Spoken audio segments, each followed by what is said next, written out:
Esto es Análisis en Deportes. Para mí, de lo que yo he visto de fútbol, yo tengo 24 años recién cumplidos, yo nunca he visto una semifinal de ida y vuelta tan brutal, tan intensa, tan competida como la que vi de Inter Milán-Barcelona.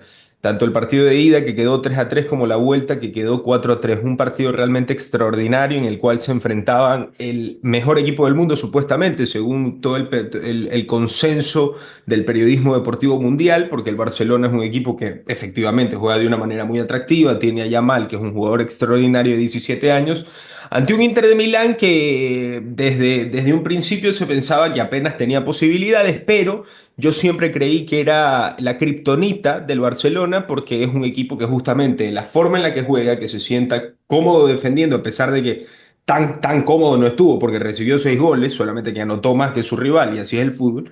em, Realmente era el único que tenía posibilidades. De hecho, yo recuerdo que algunos hinchas del Barça, amigos míos, me decían, prefiero que pase el Bayern antes que el Inter, y estaban dolidos porque al Bayern pues se lesionó Musiala, se le lesionó Alfonso Davies en la llave contra el Inter. No creo que haya influido, yo creo que aún así el Inter es más equipo del Bayern, en honor a la verdad, y ya discutiremos si realmente el Inter es más equipo que el Barcelona, porque también está en discusión que yo veo a muchos periodistas que dicen es injusto que el Barça se haya quedado fuera. Bueno, es injusto que te hayas quedado fuera recibiendo 7 goles de un equipo italiano defensivo que juega feo.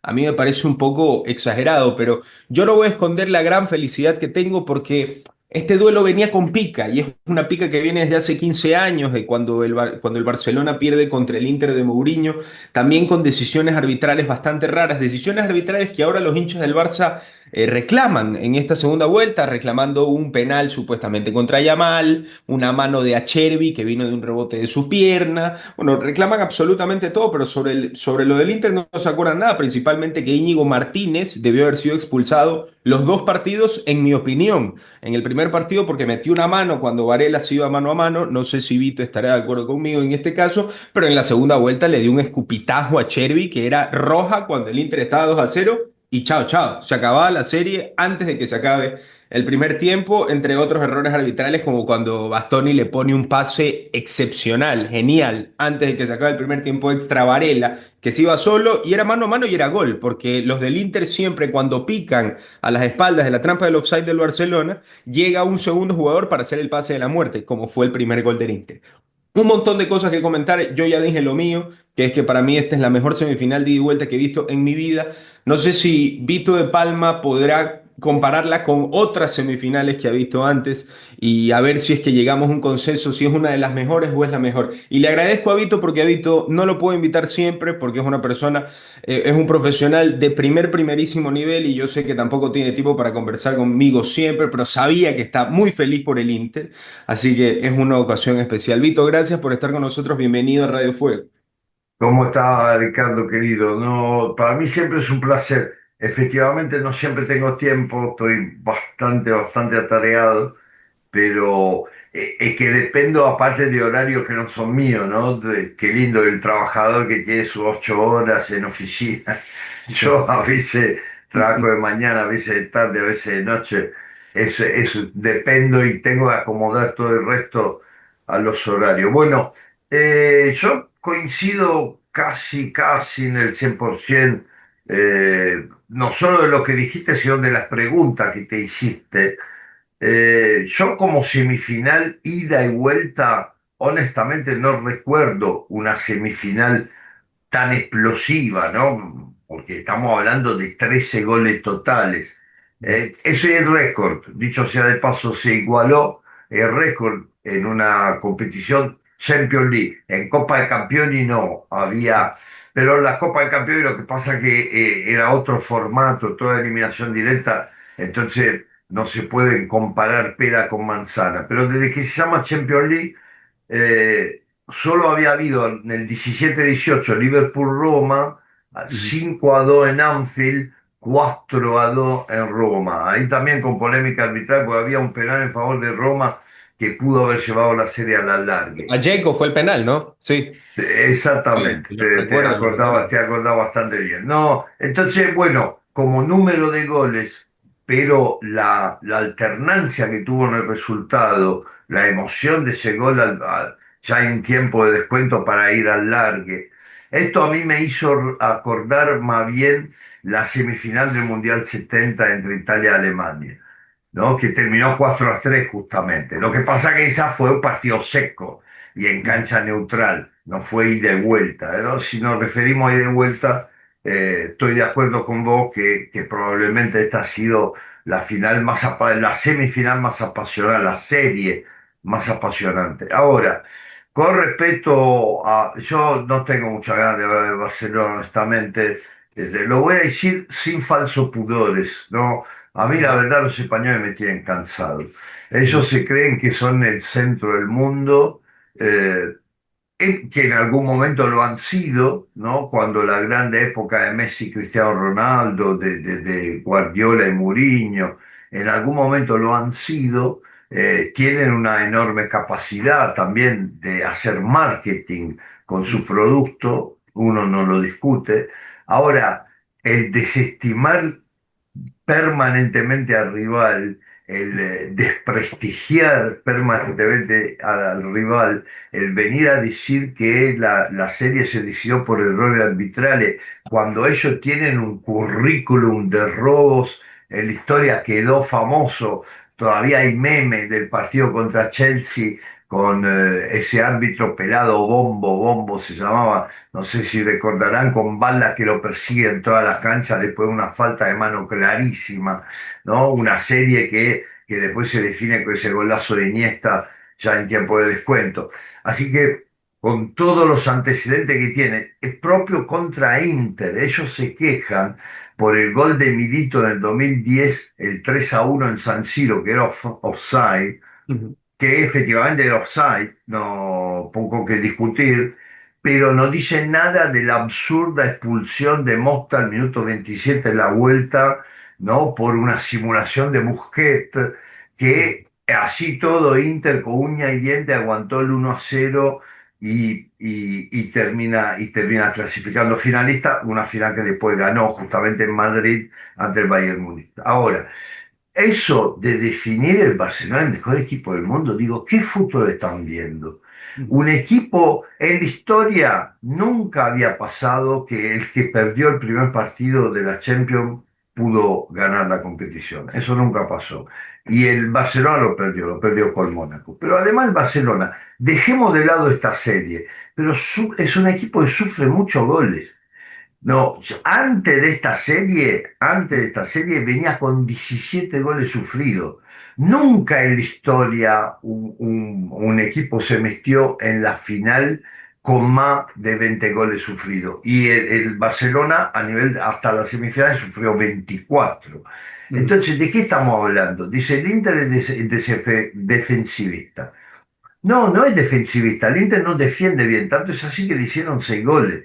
No, pero te conviene retrasarte cuando el rival te deja esos espacios y no lo sabe defender. La transición negativa del Barcelona es patética. Cada vez que Inter podía correr, cada vez creaba una ocasión de gol. Y usted fíjese que después en la serie, el Inter estuvo en desventaja 6 minutos. De 120, no, perdón, 90, 90, 180 más 30, de 210 minutos totales, el Inter estuvo en desventaja 6 minutos. ¿De qué me están hablando?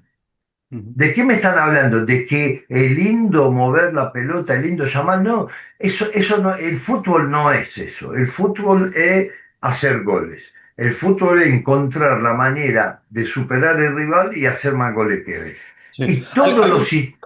Algo que me sorprendió, Vito, y te interrumpo ahí, es que cuando se acaba el primer partido, que quedan 3-3, me sorprendió cómo el mundo del fútbol se tomó el resultado. La gente estaba pletórica por la actuación del Barcelona y hablaba de Yamal y todo este tipo de cosas. Yo no recuerdo nunca, y te digo en serio, nunca, de lo que yo he visto de fútbol, que un equipo local celebre un empate a 3 en casa, habiendo estado 2 goles abajo, remontaron el 2-2 muy bien, pero el Inter estuvo más cerca del 4-3 que de un 3-3 en paridad por el gol de Kitarian que le alargaron la uña y que ya sabemos que, porque lo mismo pasó en el gol que el Barcelona le hace al Borussia Dortmund, ahí en Montjuic, que esos muñequitos parece que los acomodan a su placer y justamente qué coincidencia quitarían esta milésimas de centímetro adelantado. O sea, increíble que hasta ese resultado lo celebraron y era un 3-3 en casa. Yo jamás celebraría un 3-3 en casa en una semi.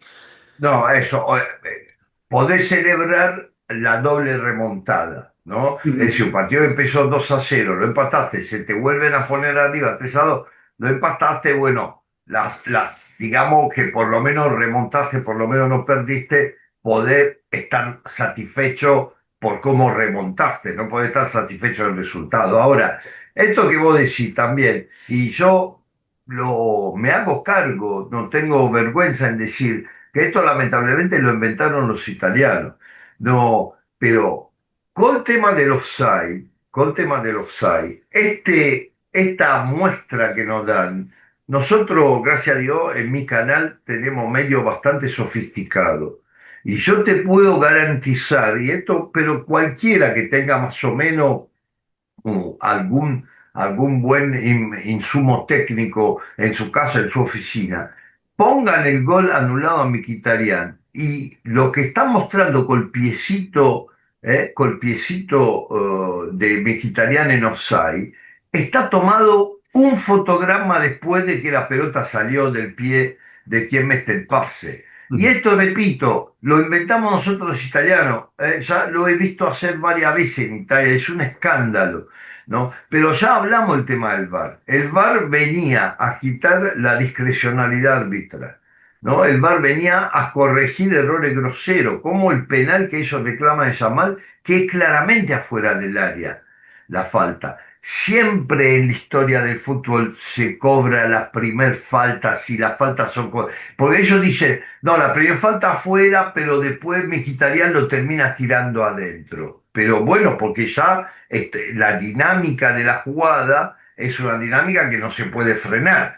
¿No? Claro. Entonces, ¿dónde empieza? La falta empieza afuera. Está claro que eso es un tiro libre. Hay poco que discutir. Y muchos diciendo no le dio la segunda amonestación a Mkhitaryan, cuando Mkhitaryan fue amonestado por esa jugada y Ujú. era la primera amonestación. No tuvo otra del partido. Entonces, inclusive inventando argumentos, inventando... Yo la verdad, el calcio, el fútbol moderno se está volviendo un poquito desagradable. Desagradable por la actitud de los jugadores que simulan todo el tiempo, que se tiran todo el tiempo, que se agarran la cara como si lo hubiesen matado. Y ojo, hablo de todos, ¿eh? No, acá no es Barcelona, Inter, Real Madrid, son todo, todo. Y esto están transmitiendo a los chicos que miran fútbol una imagen de deslealtad. No, ¿cómo no le da vergüenza con las repeticiones que hay con 24 cámaras? Se ve claramente, dan un golpe al pecho y se agarran la cara, se tiran gritando y pero con los ojitos están mirando a ver si el árbitro lo ve. Una vergüenza. Realmente el deporte debería ser una usina, un forjar valores profundos, el valor del sacrificio, el valor del entrenamiento, el valor del compañerismo, el valor... Y vos, de última, haciendo esa simulación que estás haciendo, estás tratando de perjudicar a tu colega de trabajo. Pues hoy está en nuestro equipo y mañana puede estar en el tuyo. No, son cosas realmente increíbles. Bueno, Vito, eso que vos dices, el escupitajo de Íñigo, mira, iba justamente ajá, ahí. ¿Cómo pueden decir que el arbitraje favoreció a Inter si ahí con 2-0, con esa imagen clarísima del escupitazo en la cabeza, no, el VAR lo llamaba, lo echaba y listo, se había terminado la serie. Se había terminado la serie. Entonces, cómo pueden decir si al final del primer tiempo extra, eh, pita cuando Varela está mano a mano con el arquero? No, ¿cómo pueden decir que lo quiso favorecer? El árbitro puede hacer errores, a mí ese Maccinac no me gusta, a otro equipo italiano, el Milan, lo perjudicó gravemente contra el Feyenoord por una expulsión que a mí me pareció absurda de Teo Hernández, ¿no? Por una supuesta simulación que fue segunda amarilla. Así que no es un árbitro seguramente que le gustan los italianos, porque le he visto hacer errores graves contra los italianos. Es el árbitro del último mundial, es decir, es lo mejorcito que hay en un panorama de muy malos árbitros y de muy mal arbitraje, y en un panorama de un fútbol que tampoco los ayuda a los árbitros, porque todos tratan de sacar ventaja, todos tratan de engañar, todos tratan de mentir. Bueno, entonces, dejando toda esa polémica de lado, acá hay una cuestión que es el choque de estilo. Entonces, a vos te gusta toquetear la pelota, bueno, pero si no sabes defender, no es mi culpa. Porque también el Dortmund le hizo 3 goles. El Dortmund perdió 4-0 en Barcelona, pero Ujú. después le hizo 3 goles en Alemania. Entonces, no es cuestión que el Inter tuvo suerte, que el árbitro, que esto. El Barcelona no hubiese sido realmente un equipo que se merecía estar en la final, Ujú. honestamente. Yo paradójicamente, para mí, el Real Madrid, que lo critican todo, que lo matan todo, pero el partido que pierde con Arsenal, lo pierde por 2 tiros libres que si Que Rice otros nunca había hecho en su vida. Que que Rice nunca. nunca, que eso, te iba a decir, en otros 100 años le sigue pateando tiro libre y no lo va a hacer 2 goles así, y menos del mismo partido. Entonces son circunstancias del fútbol que a veces se dan, ¿no? Pero seguramente el Real Madrid es un equipo mucho mejor estructurado que el Barcelona, Ujú. mucho mejor estructurado. Y bueno, eso que tiene ese pibe extraordinario, que realmente es un jugador diferente, ¿no? Bueno, viene naciendo, ¿no? Lo Maradona, después los Messi, ahora le tocará a este chico. Ujú. Pero yo lo que le aconsejaría a ese chico es irse de Barcelona. Porque en Barcelona te condiciona mal, tenés que ser un Messi, ¿no? Con todo el entorno que tenía Messi, con todo el trabajo psicológico que tuvo Messi a lo largo de toda su carrera, el padre, la familia, después la esposa, pero es muy fácil perder la cabeza en un ambiente como el del Barcelona. Sí. No, esa cosa de sentirse el ombligo del mundo para un chico tan joven es el peligro más grande de que echa a perder su carrera. El peligro más grande es psicológico, ¿no? Pues técnicamente lo estamos viendo, físicamente, 17 años ya corre de esa manera, no, así que tiene todo el futuro por delante. Lo único que lo puede arruinar ese futuro brillante, es eso, y en Barcelona es el lugar más peligroso del mundo en este sentido. Para no quitarte mucho más tiempo, Inter PSG y hazme el símil con el Manchester City que me interesa saber por dónde van los tiros. Mira, cuando yo nombro el Manchester City, a mí me parece que el UEFA en un momento eh, creó un dualismo entre Barcelona y Real Madrid, Ujú. ¿no? Que de alguna manera al día de hoy, el resultado lo vemos al día de hoy con estos insultos, con esta incapacidad de analizar de manera más o menos objetiva la cosa que pasa. Después, el dualismo se ha desarrollado con esos príncipes árabes, uno el dueño, que son primos entre sí, además, uno el dueño del Manchester City, el otro del Paris Saint-Germain, que alteraron toda la regla vida y por haber, en cuanto a lo financiero, ¿no? Bueno, de hecho sabemos que el City todavía está bajo investigación, ¿eh? Y de hecho el Paris Saint-Germain en un momento tuvo que cambiar estilo, tuvo que dejar de gastar, y así todo tiene como 40 jugadores prestados en todo el mundo, ¿no? Porque gastaron afuera sin lograr conseguir el resultado. Al City le costó, perdió la primer final. Después la segunda final la pudo ganar. ¿Con quién la ganó? Con un equipo italiano. Yo recuerdo en la década anterior que 2 veces un equipo italiano llegó a la final, una vez contra el Real, una vez contra el Barcelona, en realidad invertido, primero contra el Barcelona, después con el Real, y las dos las perdió las finales, ¿no? Fue como la víctima sacrificial en el altar de esos nuevos dioses del fútbol. Y ahora me parece que la idea de la UEFA, que los nuevos dioses del fútbol son los de Paris Saint-Germain, y no sé si el Inter por segunda final, primero con City, ahora con el PSG, no imaginan ellos que va a ser la víctima sacrificial. Pero después los partidos hay que jugarlos. Yo que soy cabulero y que valoro muchísimo la estadística, lo que más me preocupa es dónde se juega.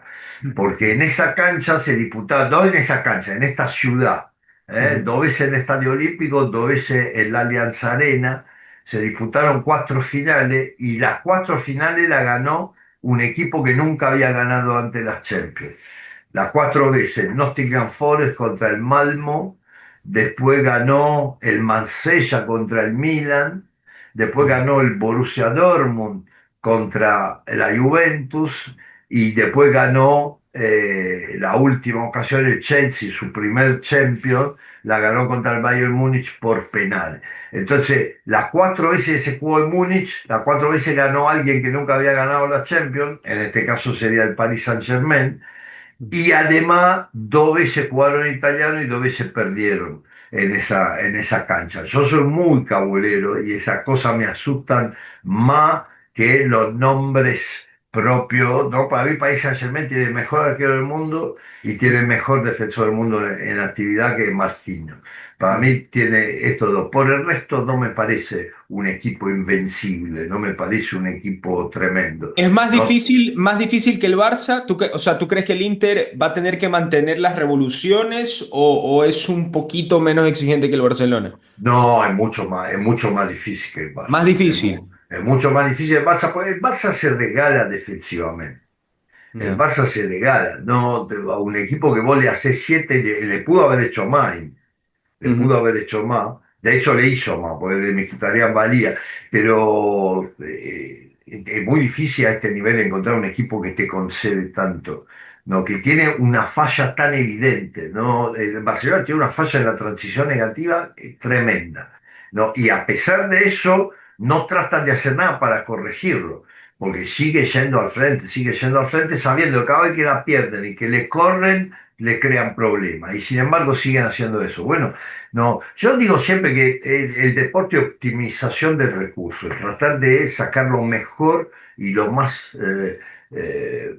cercano a la perfección con el material que tenga a disposición. Y la verdad, a mí no, esto desde el punto de vista deportivo no es un buen ejemplo el Barcelona. No es un buen ejemplo porque no aprovecha al máximo los recursos que tiene y sobre todo no trabaja para corregir los defectos que tiene. Entonces, ¿cuál es la idea del deporte? Es tratar de mejorar, de trabajar para mejorar los aspectos. Y vos le ves que esa transición negativa que hacen, en Italia no lo aceptarían en un equipo de la B, defender tan mal. No, no defender, sino correr hacia atrás tan mal. Y Ujú. como vos sos un equipo que pretende atacar, correr hacia atrás te va a pasar muchas veces en el partido, ¿no? Y si cada vez que te pasa, sufrís un gol, ¿a dónde va? Bueno, esto con el Paris Saint-Germain no va a pasar. El Paris Saint-Germain es un equipo, aparte, otro problema es el entrenador, porque el entrenador que ya ganó Champions, que Ujú. tiene claro, y en mi opinión es uno de los mejores entrenadores, porque no es un fundamentalista, no es de Ujú. esto que dice, ah, yo inventé el fútbol, sino es un tipo que mira lo que tiene, trabaja con lo que tiene y trata de armar. Pide cosas puntuales, necesito un exterior izquierdo, yo te traigo Cabarasella, pide Ujú. cosas puntuales, pero es un chico que sabe muchísimo, chico respecto a mí, es un hombre que sabe muchísimo de fútbol. Para mí es un gran entrenador, no era nada fácil esa Champions que él gana con Barcelona, tomar la herencia de lo que venía de antes del Barcelona, así que no, va a ser una final muy dura y en mi opinión el Paris Saint-Germain es favorito, pero este Inter.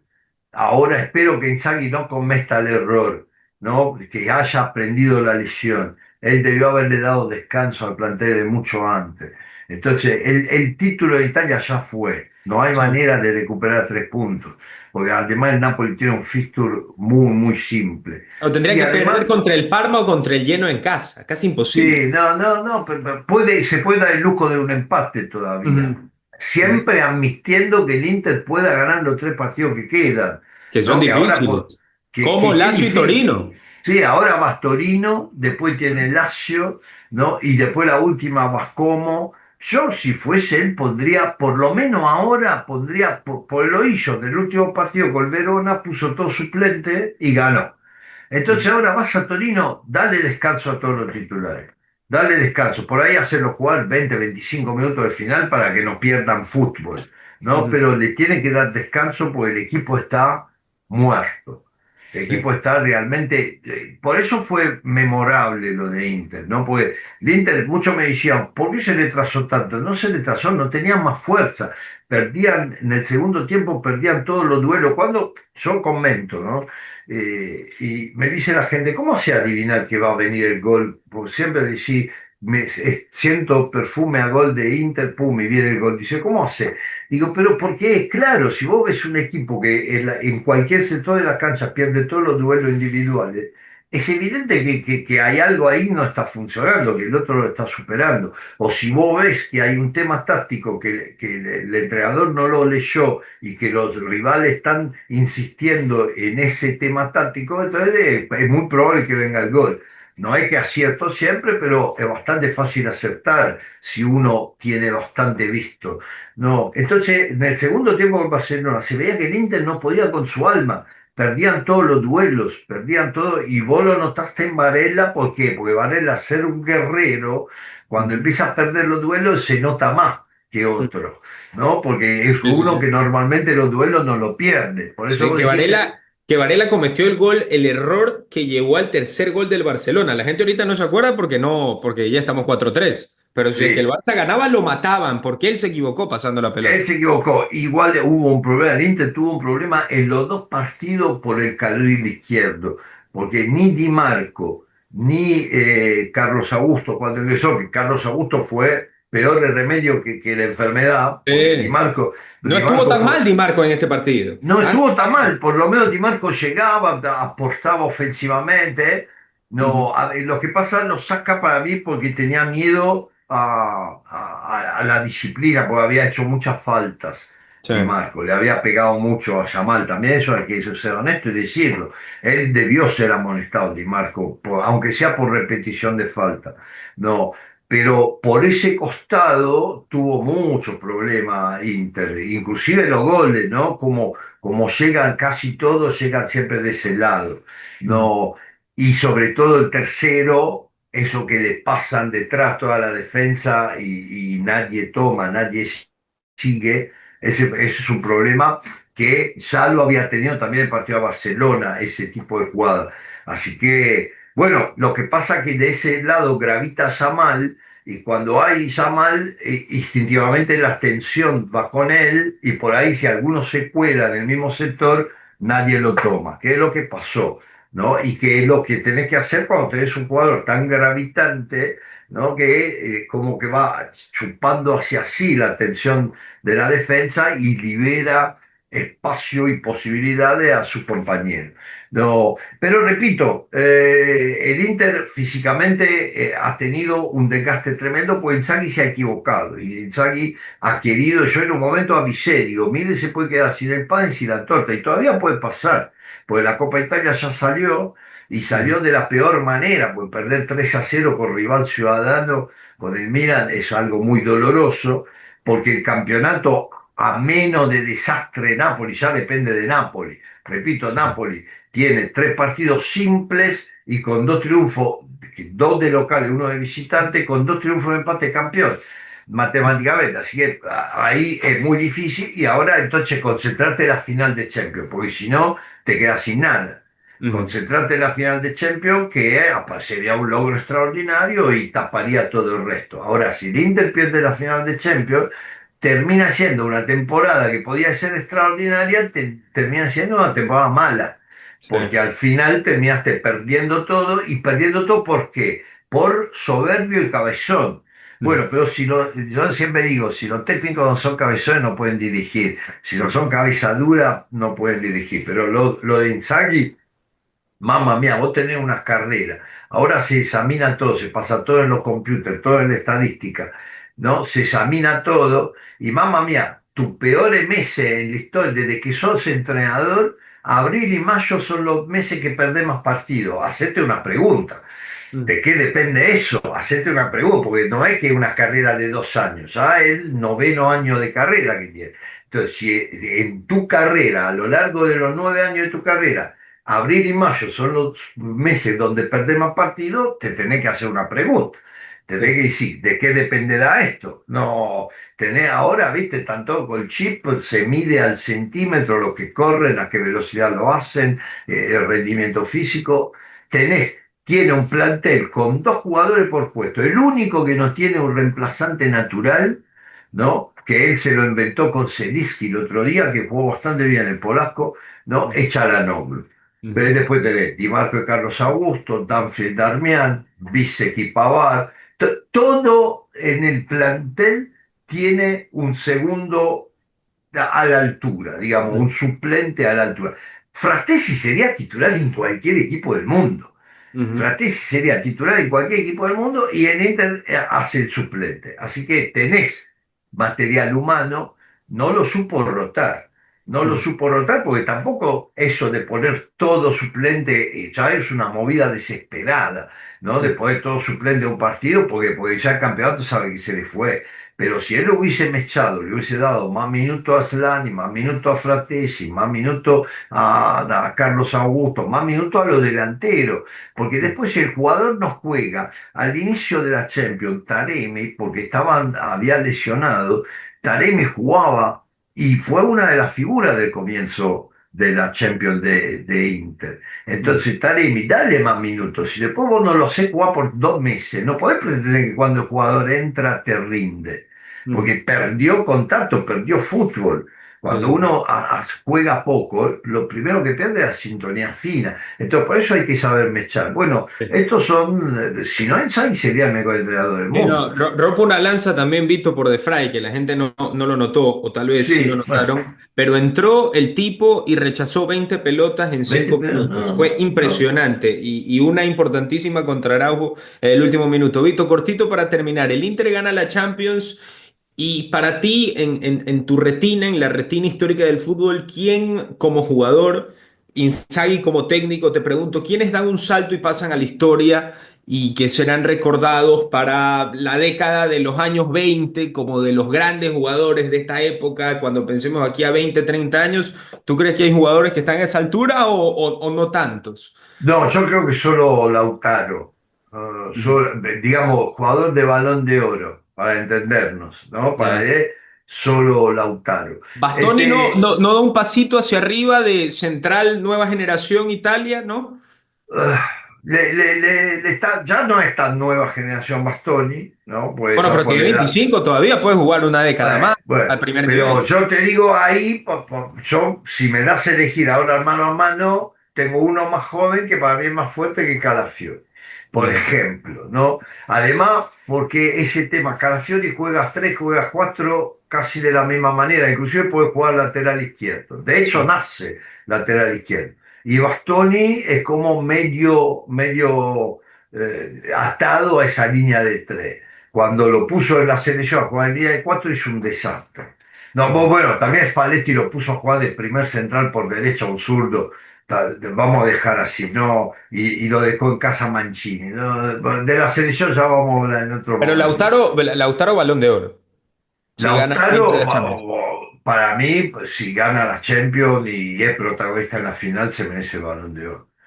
Después habrá que ver qué pasa en el Mundial de Clubes, pues este año también, esta temporada, el Balón de Oro se asigna a noviembre y esta temporada lo que pasa en el Mundial de Clubes también va a ser relevante, sin duda. Ahora, es campeón del mundo con la selección. Si gana la Champions, fue máximo goleador del Inter campeón de Italia en la temporada anterior. Si gana la Champions, siendo protagonista como ha sido hasta ahora, y yo creo que de Balón de Oro, y de cualquier manera él ya se metió en la historia de Inter, pues es el jugador que más goles hizo en Champions, que tiene varios récords ya. Así que siendo relativamente joven todavía como jugador, un jugador maduro, vamos a decir así, pero le falta todavía 7 8 años de carrera. Así que me parece que él es el jugador de sobresalir.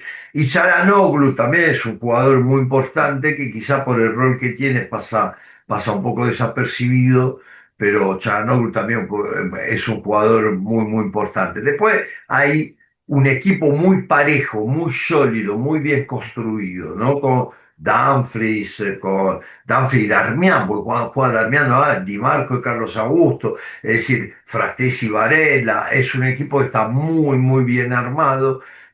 Acerbi, ya hablamos de Acerbi, pero después entra De Frey, lo hace bárbaro, Bisecki Pavar, es decir, es un equipo muy, muy completo, muy, muy fuerte, así que creo que va a quedar Lautaro como jugador y el técnico, si logra ganar la Champions con la edad que tiene, creo que es un logro, va a ser un logro muy importante, va a ser el Inter de Lautaro y el Inter de Simone Inzaghi. Definitivamente. Vito de Palma estuvo con nosotros aquí en Radio Fuego. Vito, gracias por esta placentera charla. Te hemos tenido casi una hora aquí, pero valía la pena porque lo que hizo el Inter esta semana es algo que yo nunca había visto en mi vida y no había persona mejor para conversar de esto que contigo, que eres el mayor exponente del fútbol italiano en Latinoamérica. Muchas gracias, Bueno, Vito, por estar con hagamos una nosotros. cosa, Ricardo. En la final es el 31, ¿no? Sí, Y después empieza la fecha FIFA. Del 2 al 10 de junio hay fecha FIFA que Italia claro que tiene, quedamos Italia-Noruega, ¿no? Noruega, tiene que jugar con Sí, Noruega, no, y después viene el Mundial de Clubes. Entonces, si querés, podemos hacer una cita para las previas del Mundial de Clubes. perfecto, Entre perfecto. el 10, decirle a tu productora tan simpática, Tatiana, entre el 10 y el 15 de junio, si querés, hacemos una charla de Fantástico. cierre de temporada y así de análisis de lo que puede pasar al Mundial de Clubes. Fantástico, Víctor. Fantástico. Te estaremos esperando. Víctor, muchísimas gracias. Te mando un No, saludo. gracias a vos, Ricardo. Un abrazo grande. Esto fue Análisis en Deportes.